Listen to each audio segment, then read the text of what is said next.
Hi, my name's Paul Miller. My title is Waterloo Presbytery Support Minister. I work with the churches in Waterloo Presbytery, and recently I was delighted to be invited to come and give the message here at Trillium, and so I'm glad to share that with you now. A few years ago, my wife and I booked a vacation in the sun in the Dominican Republic, and we were quite excited. I'd never been to a resort before. We got there, we checked into our beautiful resort, and when we were walking to our room, this beaming young man came up to us and he says, Senora, my name is Ramon and I'm going to be your concierge for the week.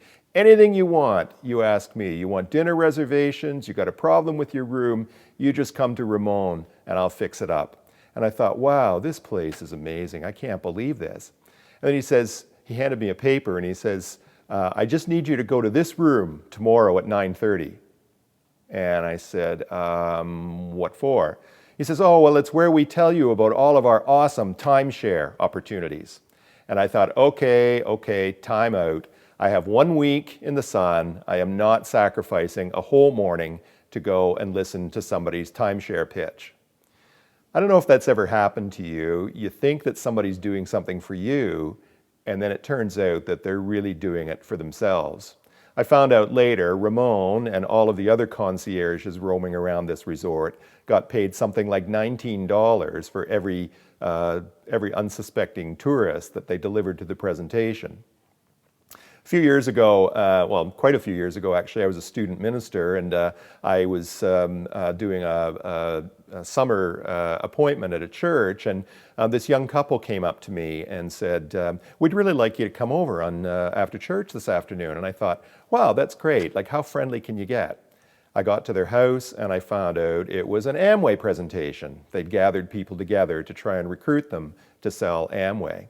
Well, how do you feel when that happens? I mean, you feel used, you feel exploited, you feel like people don't really care about you, they care about themselves. And what I've experienced lately is that that's a problem that the church is facing. Here's what I mean by that. Our churches used to be a lot bigger than they are. They used to be full on Sunday. They used to be full for more than one service.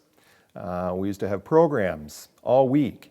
They were busy and active places. And that's why we have so many churches, because there was a time when 6 out of 10 Canadians were in church every single week. We needed all those churches to accommodate all the people who wanted to attend them. But it's not that way anymore. We still have the buildings, but we have far fewer people. We still have to pay the bills, but we don't have the same number of people that we used to have to do that. And so the number one question that I hear churches ask is, how can we attract more people to our church? That's a problem, though, because we claim to follow Jesus, who said that he came to do things for others, not for himself. So what are we to do about that? Well, I think we're in a time when we need to return to the original vision of the church that was laid down by Jesus. Jesus did two things, really. One, he helped those in need. He dealt with the masses of needy people who came to him for healing and for hope. He cured their diseases. He cast out their evil spirits. He reintegrated them into their communities. He took the broken and he put them back together again. And he did that with no questions asked. There was no bait and switch. There were no strings attached. There was no hidden agenda.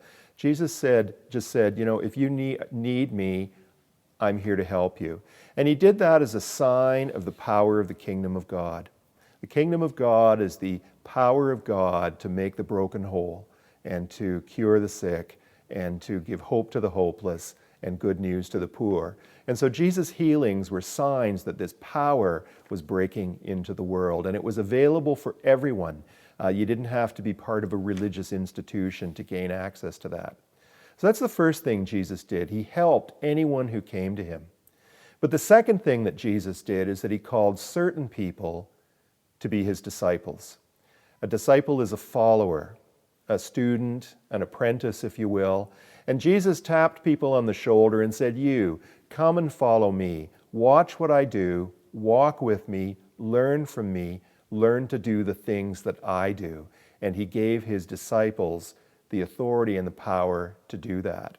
So on the one hand, he helped everyone who came to him, but on the other hand, he called and chose certain people to carry on his work.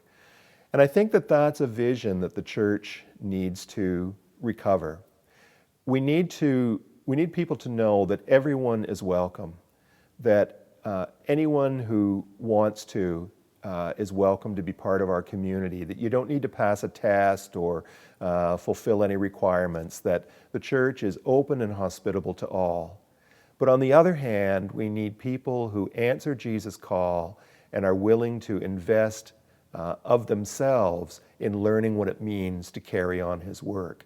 And I think that's the church's number one priority.